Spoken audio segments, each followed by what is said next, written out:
down on Darvin Ham. I'm down big on Darvin Ham. And let's see why. I don't like the things that he says after games. I don't like how I was watching. How come Austin Reeves doesn't play? Well, we're trying to keep Austin Reeves or something. Austin Reeves is 25 years old, or however old he is. Run him into the ground. Well, why are you going with this line? Well, we want to have length. He says a lot of cute stuff. Like when I said, like it sounds really dope basketball wise.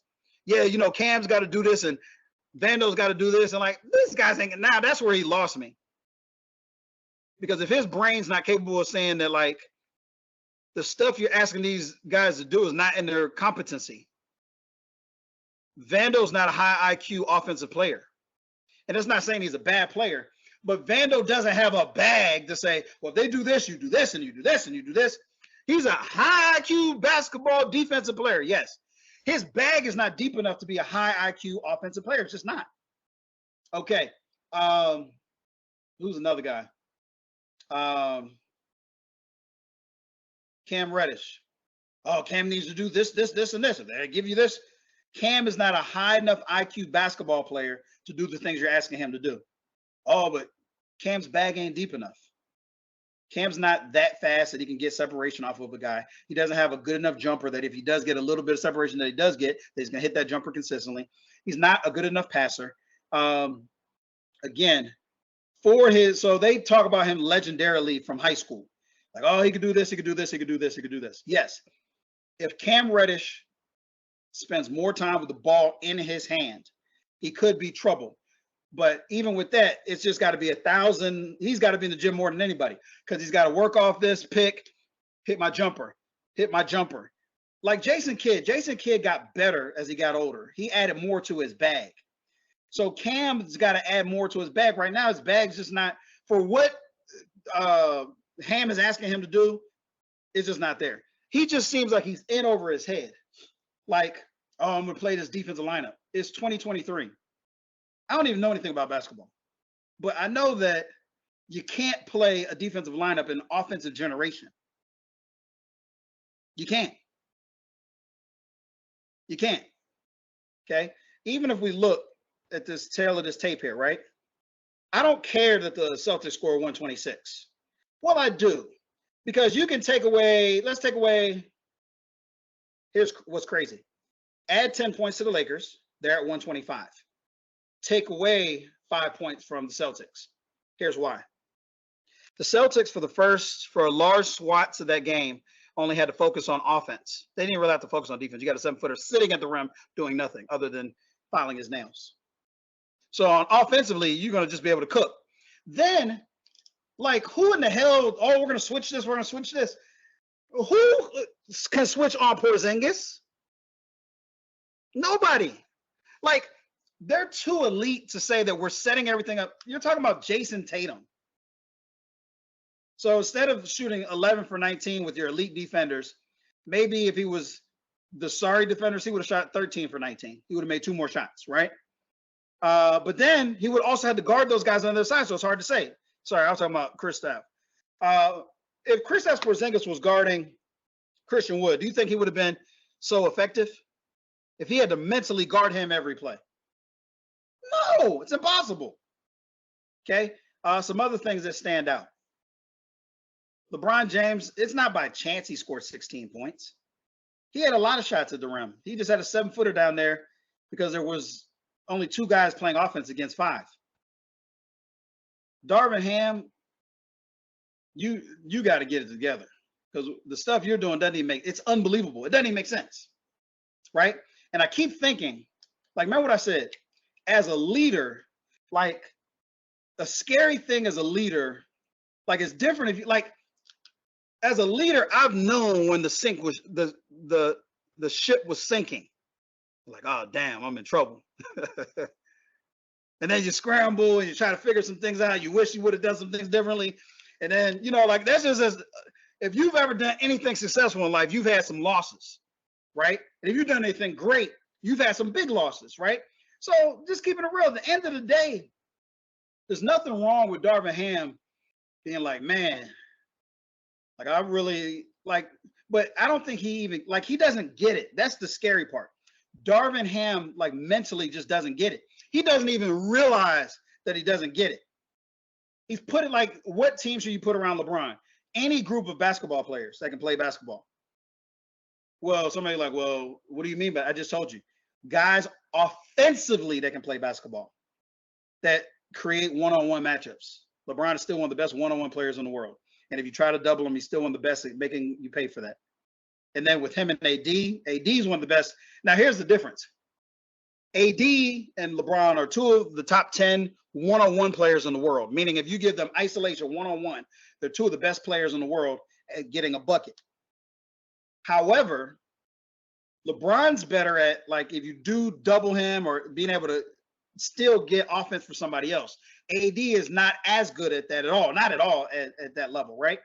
But you just don't make it complicated. You just have shooters around or just, whatever. But I can tell you this, the guys that you're putting in make no sense. The lineups make no sense. They should be failing your eye test. Like when you say, oh, we watch film, I couldn't have watched the Celtics game. And you tell me, oh, like we almost, listen, here's what AD said after the Celtics game. He said, yeah, I got a lot of shots that I like. No, you didn't. You didn't notice this, but you didn't. LeBron didn't. Nobody did. There was a 7-footer sitting at the rim waiting to do nothing but block shots. You got nothing that you liked. You got everything they gave you. What they give you? They gave you big, thick, strong guys playing in your hip. You had Tatum in your hip. You had Brown in your hip. You had Drew Holiday in your hip. Your hips. You play from your hips. And then over top, they had the big boy, Porzingis. No, you didn't get the shots that you wanted.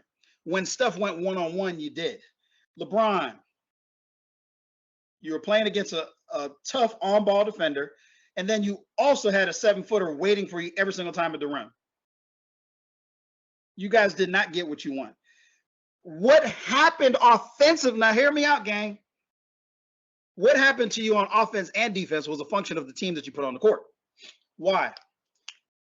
Because when you put all these alleged, like, oh, I'm going to out-athlete you, and I'm going to, like, what sport can you out-athlete somebody on defense? If you got dogs, like, offensively, offense is designed to put people in position to, like, have one extra man, one extra person in football. Like, we're doing everything possible to get one extra body to be able to run free. We're running this to get this action, to make the corner choose. Is he going to take the over, the under? Everything offensively is to put the defense in a bad position. So there's no, oh, we just got better athletes. Okay. Like, if we can block you, then who cares? Same thing in basketball. You're not going to out-athlete what athlete, let me ask you this. What athlete, Vando, Taurean Prince, Cam, which of those three athletes is better than Jason Tatum? Which of those three athletes I said is better than Jason Tatum? But you're going to out-athlete them. Which of those athletes is a better athlete than Jaylen Brown?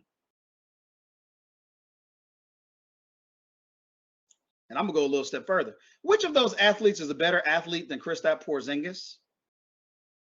Which of those three is a better athlete than White?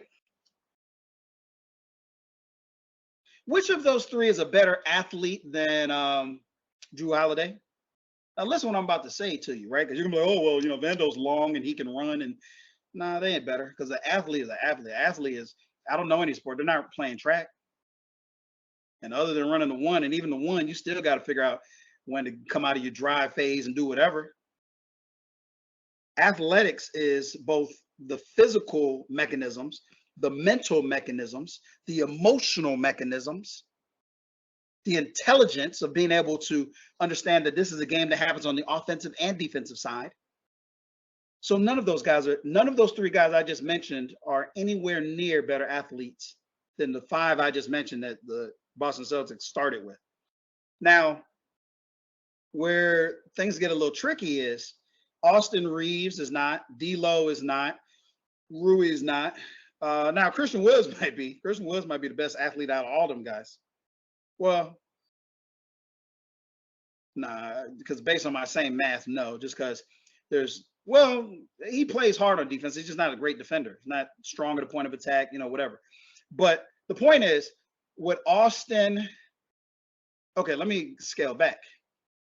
Because LeBron James and Anthony Davis are better athletes than any of the five I just mentioned on the other side, they still are better athletes than the other five that I just mentioned. But the problem is you really can't free those guys up to their full capacity without having other great athletes. And again, athlete means the total package on the court. Let's listen to Darvin Ham coming out of the Boston Celtics. Darvin, what did you see when that 12-0 Boston start, and how did you feel like that impacted the rest of the game as you guys were trying to chase back into it? I mean, we came back a little lethargic, just coming off a long trip, and then the whole Christmas circumstances of the holiday or whatever. Early game took us a little bit of time to get going, but we had some great looks early, a couple bad turnovers, but for the most part, I mean, you go back and look at the shots we got. Theirs went in and ours didn't, but we had some really terrific looks at the rim. And our guys kept fighting. It was a tough start, but, second quarter, we really made up some ground. Closed the first quarter out good, made up some ground in the second quarter, made it a game. Third quarter come out, and then we put them on the free throw line. 14 free throws for them in the third.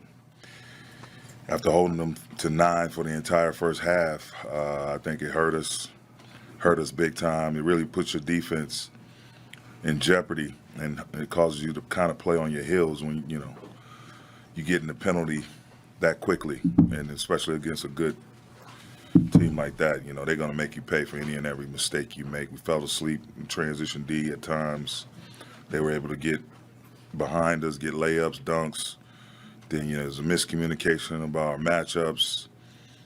So they get a huge open three in front of their bench. So a lot of work to do. I told the team after the game that, it's not so much, I don't think, our talent, our level of talent or our competition. It's got a lot of great teams.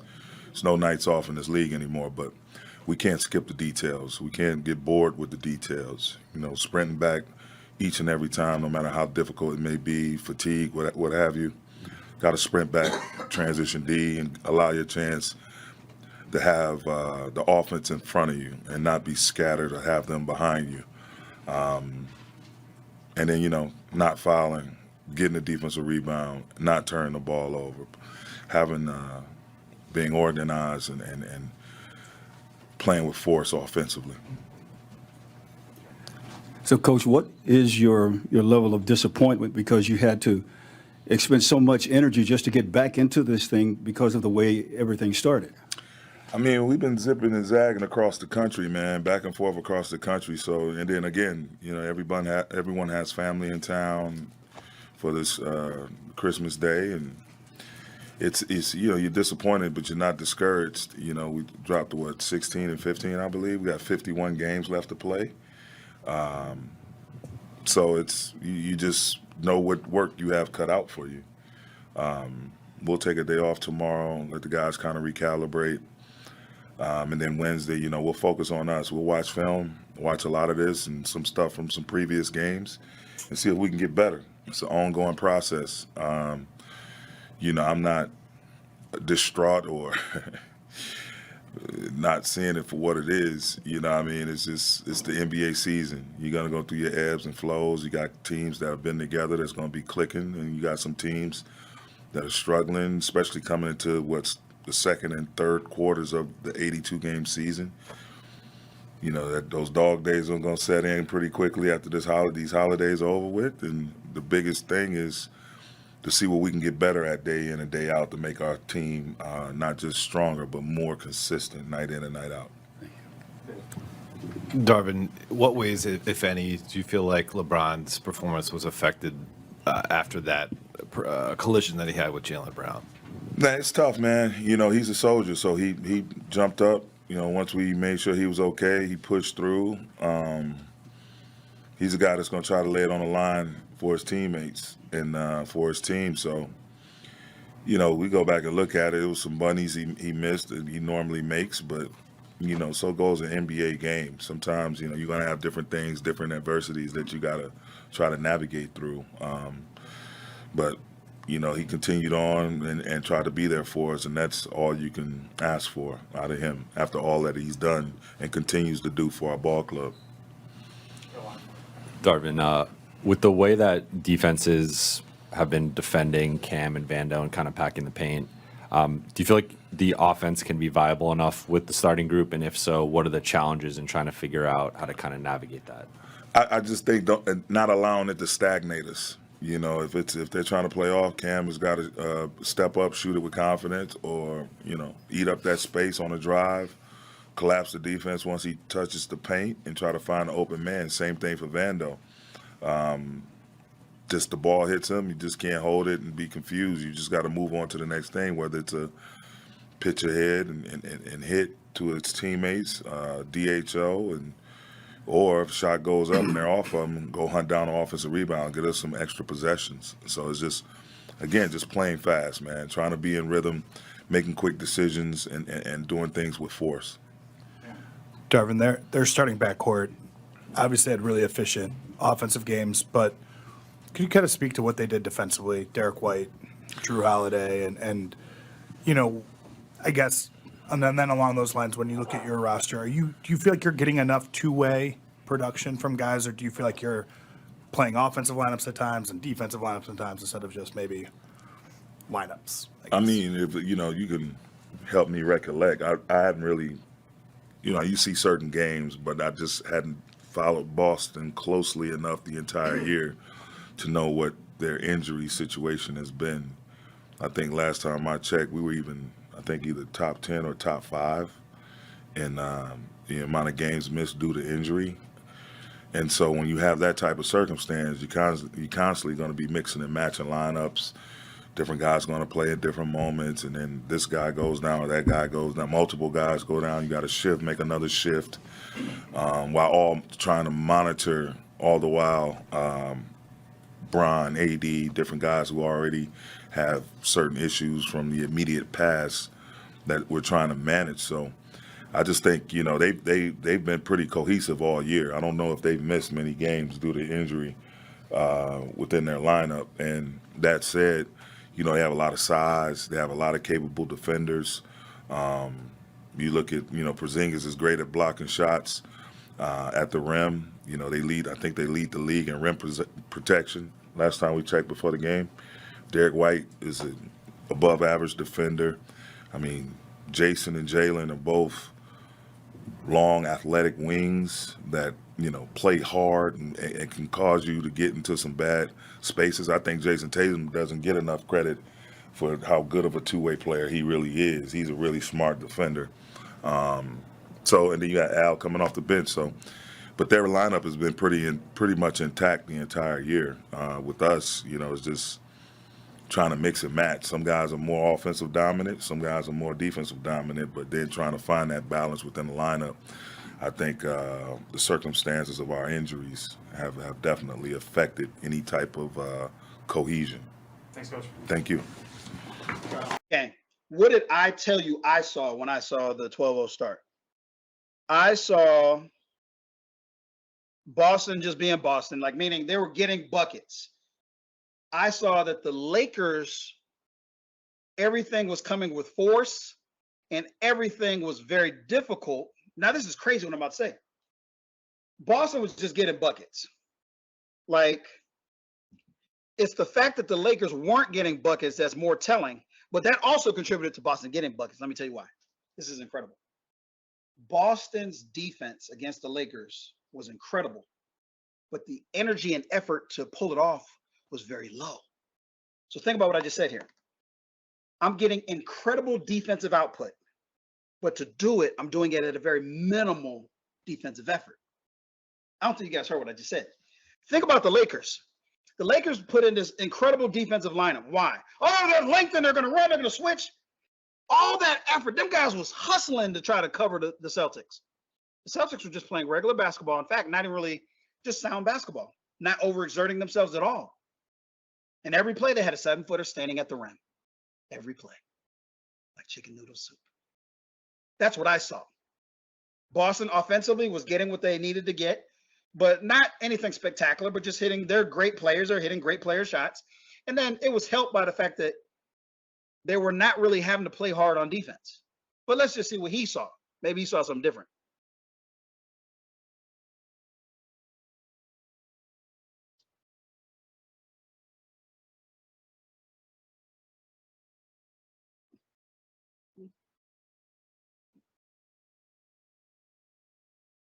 Hold up, gang. I gotta look something up.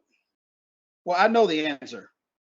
I was gonna try to say, if I'm not mistaken, Boston was on a road trip because they played the Clippers. And think about the Clippers right now; they're a juggernaut. So they had to weather that storm, maybe get a day off, maybe 2 at max, and play the same game that you did. Oh, they play we in season tournament. We did. What's he talking about? What you talking about, dude? We just got our asses kicked. Say that. What the hell's wrong with this guy? You didn't have great looks. You had one great look that whole first quarter. That great look was when Taurean Prince took the first shot. Every other look was really not great. Every other look had a 7-footer sitting at the rim. Every other look had a 7-footer sitting at the rim. You didn't have great looks. You had the looks. Every single thing you did offensively, they wanted you to do. Bron, go ahead. You feel like you're one-on-one, but I'm in your hip, and I got a 7-footer waiting at the rim uncontested. We didn't see the same game, dude. Yeah, they had a couple bad turnovers, but even if you look at the turnovers, why did those happen? They happened because of the spacing on the court. I remember there was one where they were trying to pass to Cam in the corner. Just a bad play. Should have reset the ball. But the reason that happened is just because there was 5 guys in the paint. There was nowhere to go.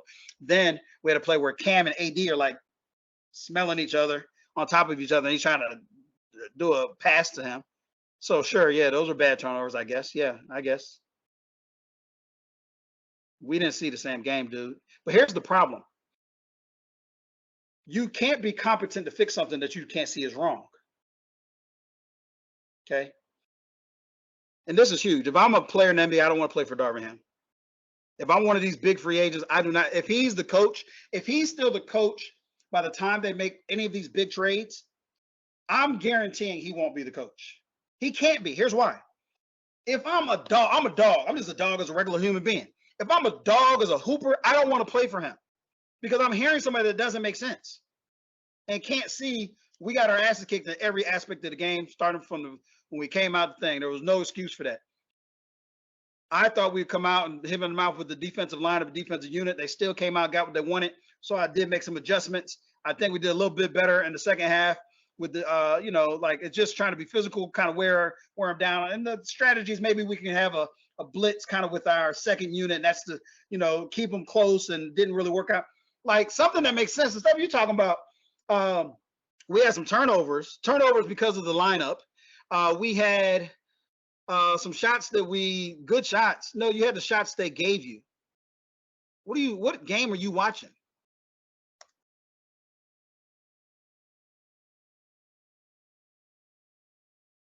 No, you didn't.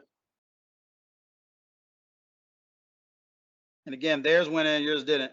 I'm not gonna lie. If you guys remember, I didn't even really pay attention on the defensive side, just because I'm a believer that defense doesn't matter. Particularly if you got the Celtics have all guys that can play basketball.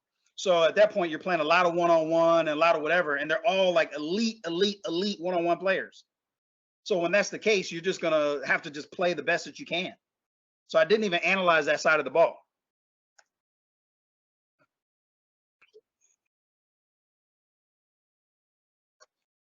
Hey, I'm sick of this second quarter we made up some guy. I didn't even ask you about the second quarter. We're still in the first quarter. Why'd you come out down 12, 13, 15, 17, 0? Get your asses handed to you in the beginning. And now you're playing catch up, make up, poly up, whatever you want to call it. What happens is the lineup got our asses kicked. I thought it worked against the other team, and it really didn't. I showed you guys, if you break it down, that lineup didn't work against that other team. It didn't work against OKC, and it definitely didn't work against Boston, and it definitely won't work against anybody that's any good. You're not defending anybody to a championship. You got to play offense. But anyway,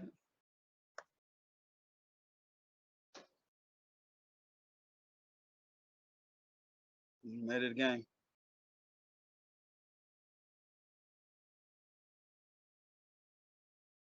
But again, even all of that, keep in mind what I said to you.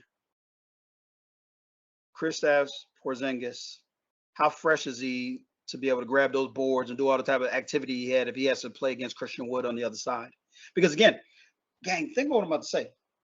Even in that game where I was being silly, where I was like, oh, Christian Wood is killing Porzingis. They're not stupid. They didn't play Porzingis on Christian Wood because Porzingis can't stop Christian Wood, and Porzingis would just be in foul trouble. So what I want to say is this. Christian Wood is your third best player. You can't hide Porzingis. Who are you going to put on him? Against elite teams, they would put like a secondary type guy to slow him down. They wouldn't put their best guy because he would just draw fouls on him. He's not really good at drawing fouls. He needs to do better at that. But the point is, Porzingis would have been working. He would have been slowed down. They would have been mentally more engaged with having to focus on the defensive side of stopping these elite players. Then all these fouls and this other stuff, fouls are a sign of fatigue. You start fouling guys when you're getting tired, you're playing catch-up ball, you're doing all that type of stuff. That's just bare basics. I'm fouling because I can't move my feet as fast as I was earlier. I'm fouling because I'm reaching, I'm trying to do too much. You're asking too much of me. Smart players don't even foul. And what I mean by that is, like, they know I might give up a bucket on this end, but I'm going to get it back in blood on the other end. I'm going to trade, like, I'm not going to get a foul that's going to put them in the penalty, that's going to do this and do this like a calculated calculus, because I know I can go get a bucket on the other end. Whereas if you don't think you can get a bucket, then yeah, you're going to be giving everything you can to foul and do everything else.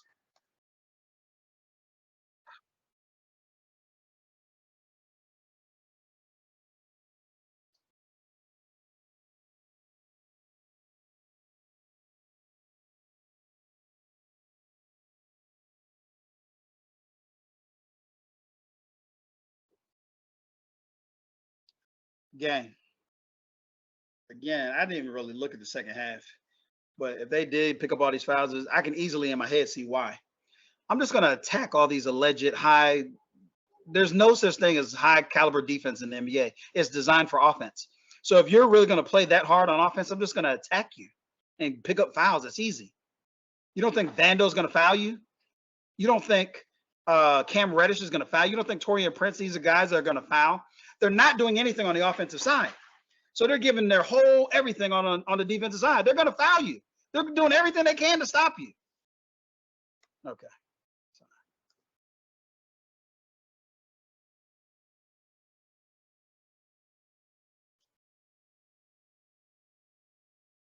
But sure, that is true.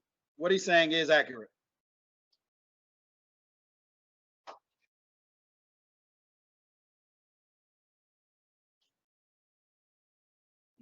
He said we fell behind on transition D. They were able to get layups and dunks and blah, blah, blah, right? Okay, I mean, that happens. Like, that's not why you lost. And how are your elite defenders? How's that happening? That's why you got them on the court, I thought.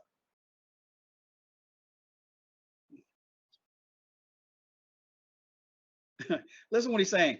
They're getting confused on their matchups. How? Why? Because, oh, we're switching everything. Come on now. I can actually make you mess up just by making you switch too many times.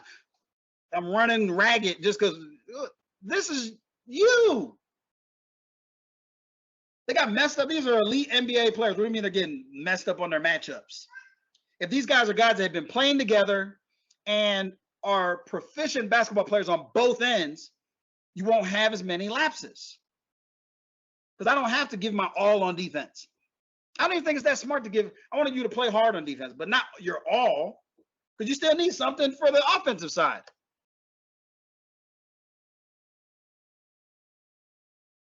Like doing, and we just deep into the season.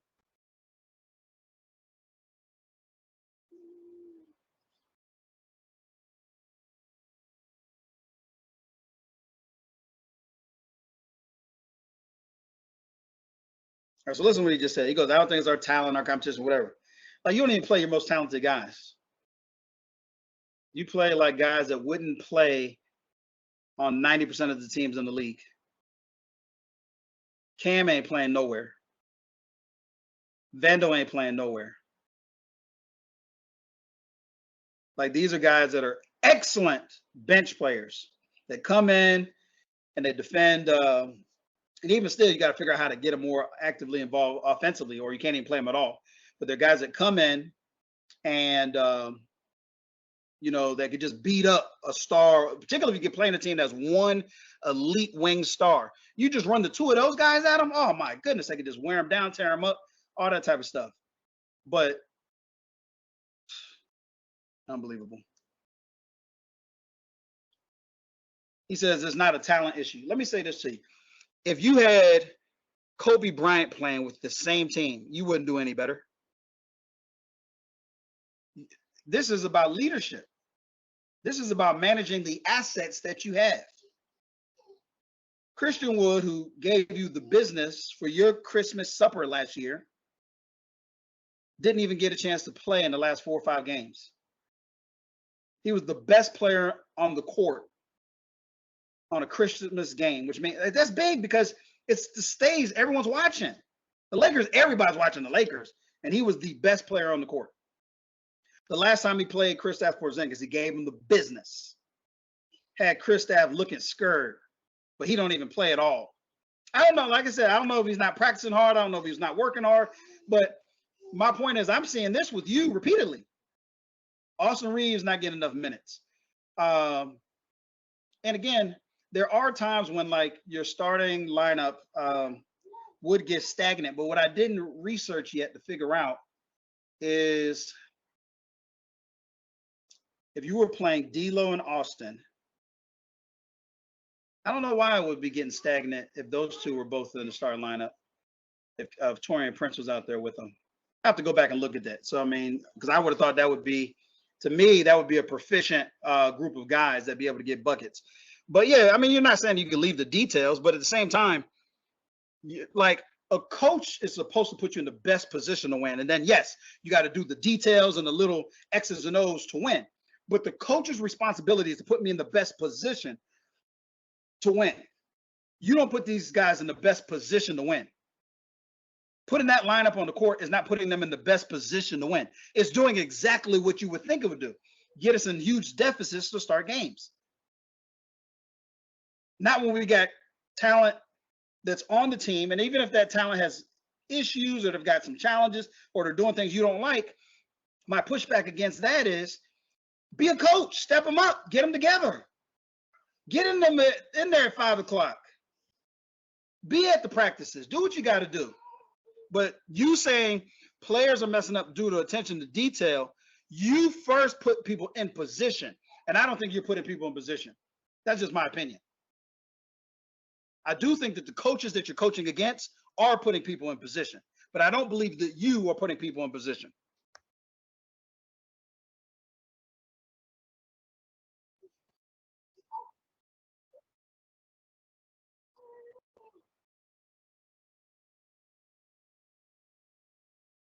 Let me say this to you again. This is crazy. If you're playing a team, think about this. They're saying we need a sprint back, and that's all. We know that, right? Transition. But think about what I'm about to say to you. I'm playing the best team in the world, the Boston Celtics, and they've only got to play offense. They're not really playing that hard on defense. But you expect me, and I'm going to sprint back and give my all and go all out. At some point, yeah, I'm going to get tired. I'm not offensively skilled. I'm sprinting around. I'm tired guarding elite offensive players who I can't give the business to on the other end.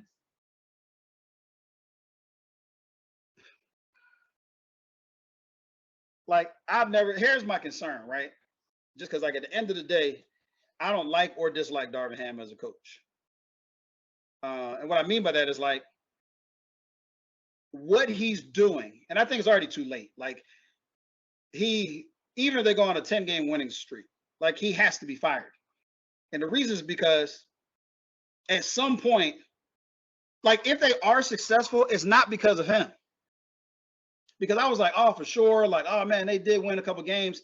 Like, even when they started winning a few games, I was like, man, like, okay, putting Austin on the bench, I can understand that. But I couldn't wrap my head around, like, Rui not really playing a lot. It's like, damn, Rui barely ever plays. And at that time, I wasn't on my Christian Wood kick. Hadn't analyzed him, so I didn't realize he was the third best player on the team.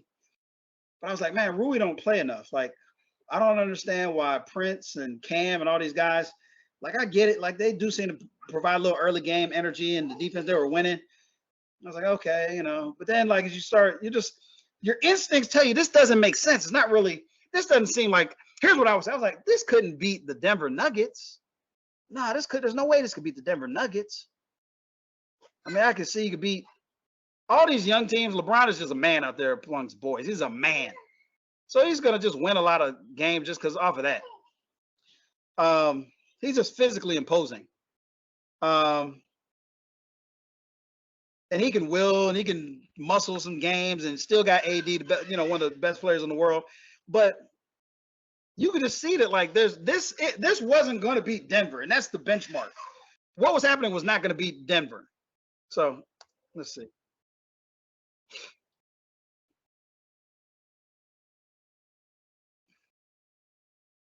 So think about everything he said. Not fouling.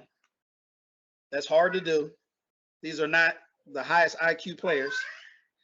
Not getting defensive rebounds. Let me think. Hard to do when I'm chasing, I'm switching, and I'm not really boxing out my guy. Hard to do. Okay. And there was the other thing he said. He said something, not fouling, getting defensive rebounds, and something. Let's see. Not turning the ball over. You're going to get turnovers when you got people crunched up on a court and you don't have a lot of movement and fluidity to things because they're not basketball players. There might be defensive players, but there's no such thing. So they're not basketball players. They got to continue to work on their bag. And if they don't, they're going to be a role player in the NBA and have long careers, make millions of dollars, but they're not going to be starters. No. They're going to make millions of dollars. They're going to feed their family. They're going to be very successful people. Do better than I ever did. But they're not going to be starters in the NBA without having a competent bag on both sides. Period.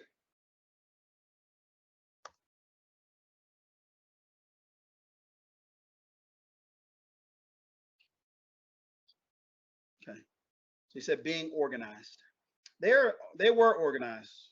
Like, when the right guys are on the court, they do a lot better. I'm going to give you that, right? But I guess my concern is the lineups that he's sending out to start the game. I can't even afford to waste those minutes. But his brain can't even see, like, he can't even afford to waste those minutes. When the right guys are on the court, good things happen. You got LeBron and AD. Good things are going to happen. You're going to get a lot of success with LeBron and AD, with other competent guys around them. Okay, now, with that being said, because even think about this. It's not just shooters. When they had Dwight Howard and JaVale McGee, you had to guard those guys, meaning if I'm coming down the lane as LeBron to dunk, you can't slip off and try to block my shot. Man, LaVelle and Dwight Howard were elite around the rim. So even though their vacuum was different, they weren't at the three-point line vacuum. Their vacuum was still just as powerful. You couldn't come off of Dwight Howard. Dwight Howard at one point was the best player in the world. And when I say that, it's kind of relatively speaking, he was dominant and he did his thing. He carried his team to the finals. But he was a dominant, elite force in this league for a stretch as good as anybody in the league. So anyway, my point is, he said, oh, they're not playing with enough force. You can't play with force. How can you play with force against five guys in the paint? You would just exert all your energy playing with force when the other guys are just playing with finesse. They've just out-schemed you. Remember what I said? Y'all are playing like baseball and they're playing checkers or chess or whatever. You're not even playing the same sport. This isn't even really a force league anymore. It's a force league in a one-on-one. Because remember what I said? I said I saw AD and LeBron running pick and roll action as if a 7-footer wasn't standing at the rim. So, Bron beat his guy.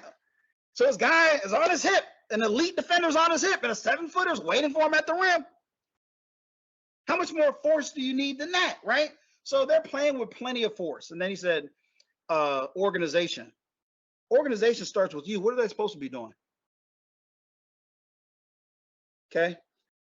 In the NBA today, you can be outcoached. And he's been being outcoached. The Boston Celtics strategy to combat this new lineup that was just invented the other day, and other teams are going to do the exact same thing. I'm not going to guard Vando from now until he makes 5 threes. And at the pace he's going, it might take him all season to make 5 threes. I'm not guarding Vando unless he makes 5 threes. And I'm talking about cumulative, not in one game. So wherever he's at, I'm putting my center on him, and I'm playing him in the middle. Boston showed me something. I might even do it on Cam Reddish as well, because Shai Gilgeous tried to show me a little bit of that too. So 2 guys I'm not playing. Go ahead. Vando's not going to make that shot, so what's the execution, Ham? He's going to be open. He's not going to make that shot. Cam's not going to make that shot higher than 25%. So what's the organization and execution? It's not going to work. So force, they can't play with force because other people aren't even playing with force. They don't need to. They're waiting with a 7-footer at the rim. And they're playing tough, good, sound basketball, not switching everything and running wild and all the rest of this. They're playing good, sound basketball, which allows them to preserve their energy on both sides. It's a two-way game.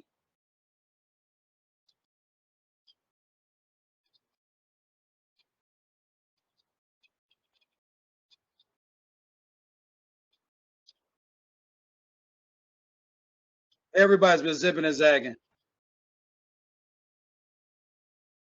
Listen, gang, the reason the Lakers came out and played poorly in terms of the beginning of that game had nothing to do with zipping and zagging. It had to do with it had to do with schematics. The Lakers got the shots the Celtics wanted them to take, and they missed them. They were tough shots, period. The Celtics got the shots that they wanted to get because they're an elite offensive team. Because you have to respect every single player on the court. Take a page out of the Celtics book. Every single player on the Celtics can get a bucket. Every single player on Denver can get a bucket. For a while, we had an issue in there where the big boy, Aaron Gordon, really couldn't get a bucket. He's tightening his game up. No one's playing with teams that can't get a bucket. You might say, oh, well, Draymond Green. Draymond Green is one of the best players that ever played the game of basketball. He is one of the best players ever. You can't compare Draymond to anybody else. He's one of the greatest players that ever played a game. Oh, Draymond scored 7 a game, and that's not Draymond. And when it comes time to play ball, he's going to get his 7, 7, and 7, though. And it's going to be critical 7, 7, and 7.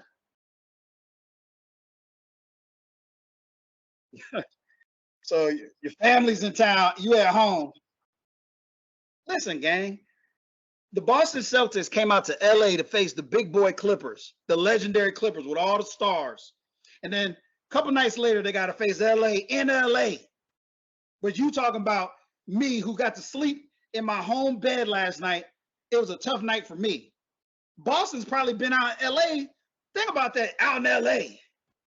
What you can do, the trouble you can get into out in LA over Christmas holiday, away from your family.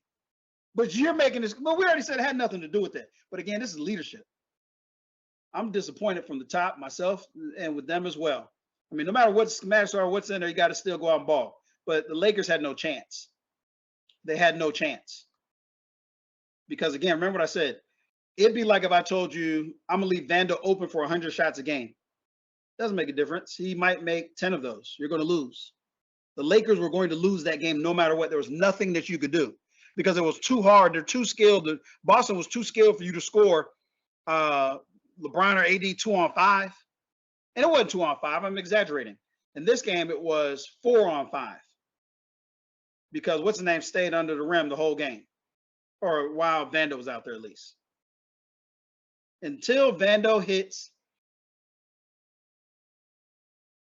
in practice, hits shots at not just practices.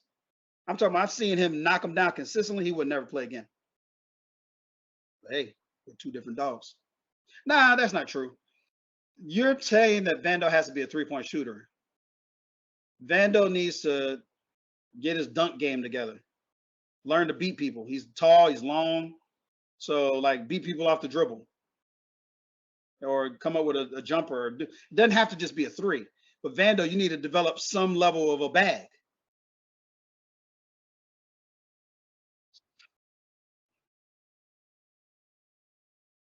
Okay. So, I'm not scared. We're 16-15. We're still a winning record. We got 51 games to play. Listen, remember what I said. If I gave you Kobe Bryant, Michael Jordan, Patrick Ewing, you would still lose.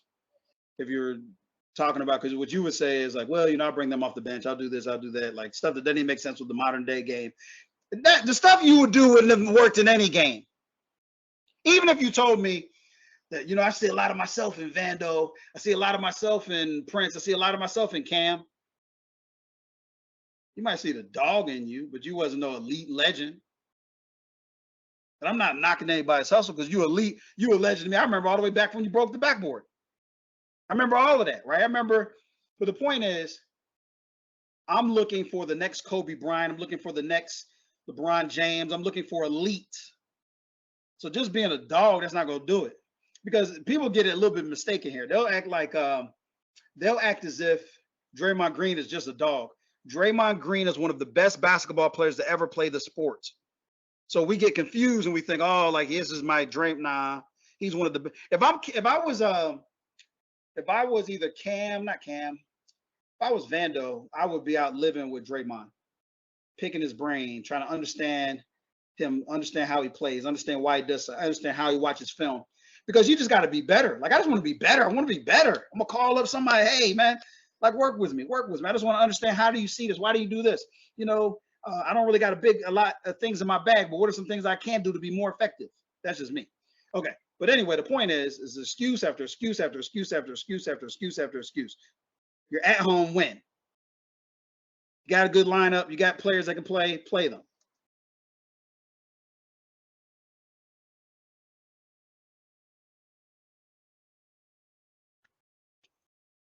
Hey, if nothing changes, right? Like meaning, remember what I just said to you. If you play Vando, unless you told me that Vando is hitting 60% of his threes in practice, because look, here's what he's gonna say. Something about practice. Okay, so let's walk it out. Let's recalibrate. Focus on us. Watch a lot of this. Discuss some previous games. Okay, so if you watch this tape, wouldn't you just say, hey, Vando, because you can't hit a shot, they're kicking your ass? Wouldn't you say, Cam Reddish, because you can't hit a shot, they're kicking your ass? But I'm not even going to say that because that's weird. That'd be like saying I expect Cam Reddish to be, who the hell is an elite three? This whole 3-and-D thing is made up. Who was the elite three? Is he Robert Horry? Is Vando Robert Horry? Big shot Bob? How are you going to get on Vando? He's not a three-point shooter. Probably would never be a good three-point shooter. So no matter how many times you go back to the lab and you practice, unless he starts shooting at 60% in practice, and the reason I say 60% because that's going to probably cut in half in the game, then no, practice won't solve this.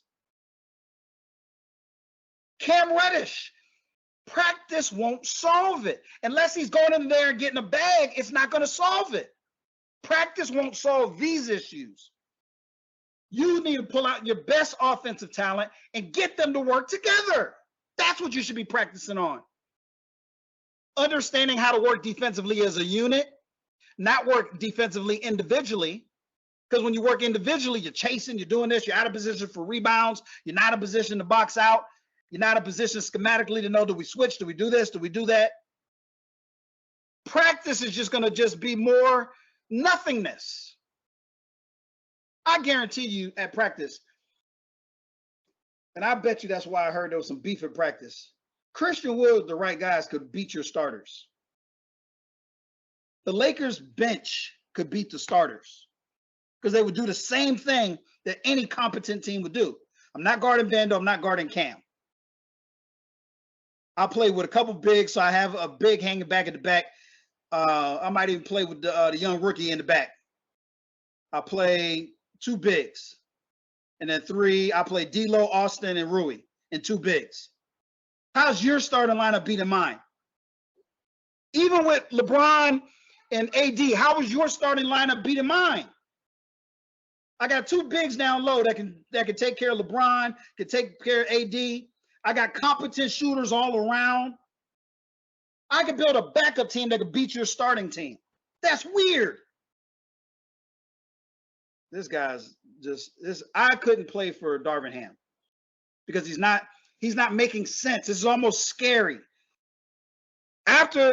When he gets fired, unfortunately, I hate to say it because again, like we're all execs, we're all dogs, and we all want to be successful. So you don't want to see another man not do well, right? But the point is, after he gets fired, the level of incompetence that he's showing, he will never be a head coach again in the NBA. He'll never be a head coach at any level ever again. He might have been some type of coach at the G League level, where that's about motivating guys and whatever, developing talent, like individual one-on-one relationship stuff. But executive level management, he doesn't even realize he has a crisis on his hands. This is unbelievable. This is unbelievable. Unbelievable.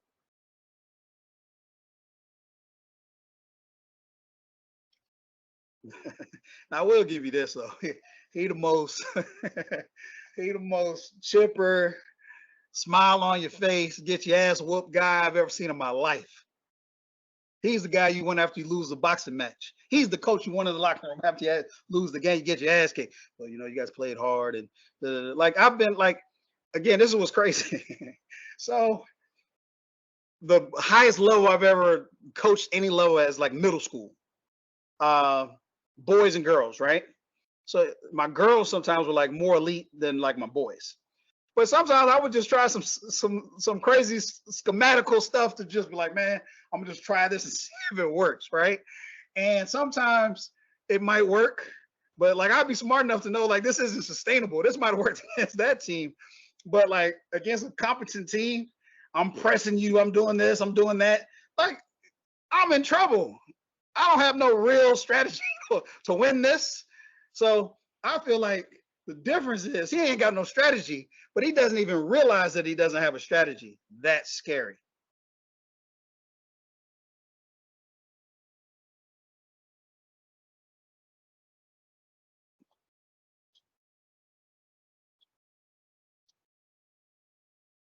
This is hard to say, but I wonder if the Lakers really ever, I know they won the in-season tournament, right?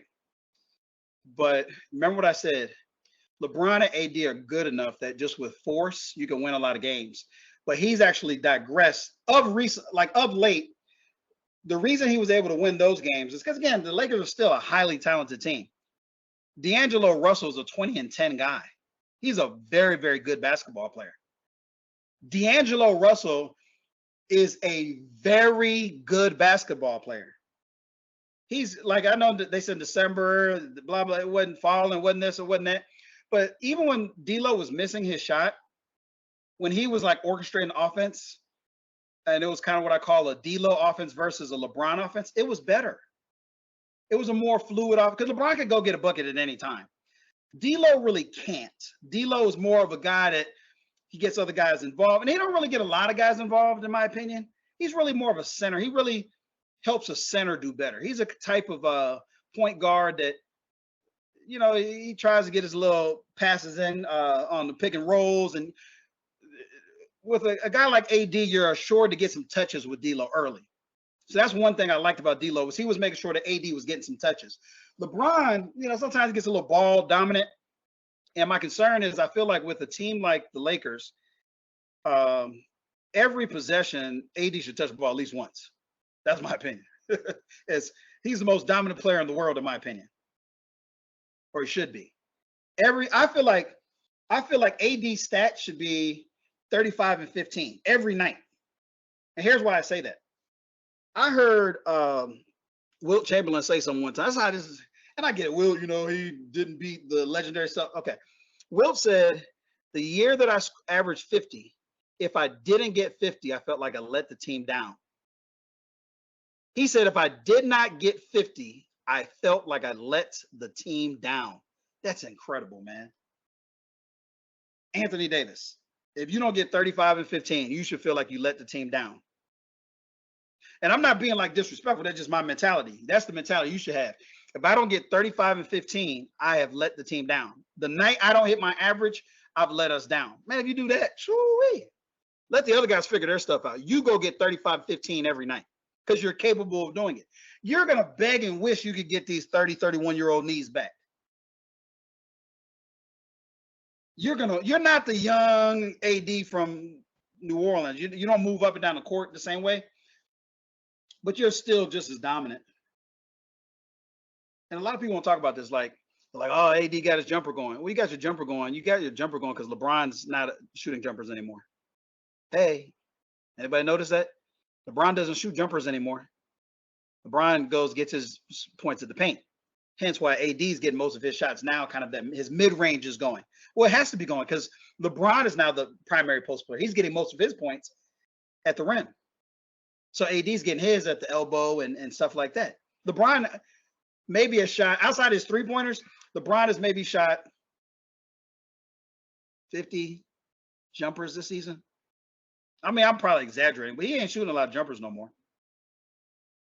Just something I thought you should note. All right.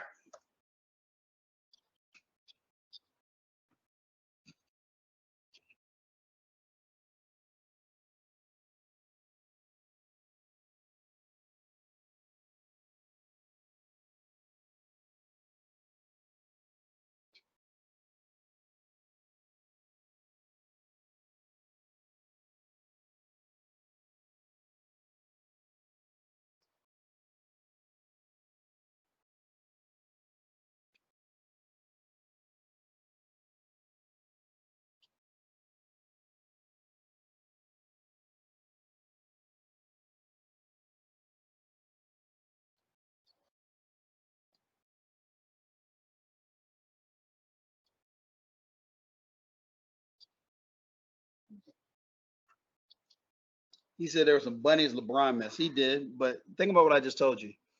LeBron was beating his guy and beating a 7-footer. And even though he was beating his guy, he still had it. All the guys on the Celtics are elite. So he still had an elite guy on his hip and a 7-footer and an elite defender at the rim. But he missed some bunnies. Okay.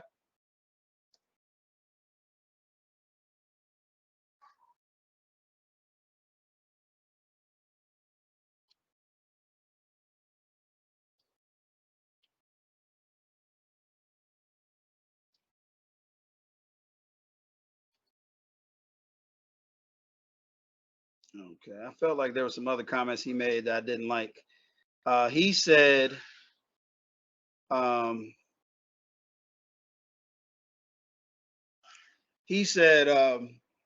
he made some comments about Vanderbilt and Cam Reddish about, oh, they should be able to do this and do that. Dude, if you don't know your talent, what your players are capable of doing, you couldn't even do those things. He said, oh, Cam should do this and do this and do this. And Vando should do this and do this. Dude, Darvin Ham, you were not capable of doing the things you asked them to do. Hence why you were not a star in the NBA. The things you were asking them to do are things that stars do. All right. Anyway, last thing I want to end on is this. We're hearing a lot of hype about Laker trades. I don't think any of these trades are happening. I think the whole Dejounte Murray thing, I think was just they're going to fire Darvin Ham. So I think that by putting out that it's a big thing, it's out in the media, it's giving the Laker fans like whatever. I do believe that Darvin Ham is going to get fired. He's going to get fired because even if they go off and they start winning, and they're going to win because they still have Anthony Davis and LeBron James, right? But you don't have right now, you should be getting your offense really figured out. Okay. So even if you swap out, put in one of these guys, if you still have Ham as your coach, you're still going to run into some issues at some point, because in his head, he doesn't realize I need to just put out my 5 best offensive players like every other team that's elite in the NBA does. They put out their 5 best offensive players and they go to war with their 5 best offensive players. Excuse me. I won't even say best offensive players. They put out their 5 best players. Basketball is played on both sides of the ball. Okay. So think about Steph Curry. You think Steph Curry is not playing hard on defense? He might get abused and cooked and all the rest of it, but he's working his ass off over there. So you put out your 5 best basketball players, and it's an offensive league. So most of that skill set usually leans to your kind of your best offensive mix. Then you figure out how to get those guys gelling and working together. Then you figure out how do we take that mix and make them work on the defensive side? How do we cover up gaps and issues and weaknesses that we have on the defensive side? Then you say, how do we take the bench players that we have and make it so that we're always with a strong, competent group of guys on the court that can work together, that work with different units? If you can't do that, I don't care who you got on the team, it doesn't make a difference.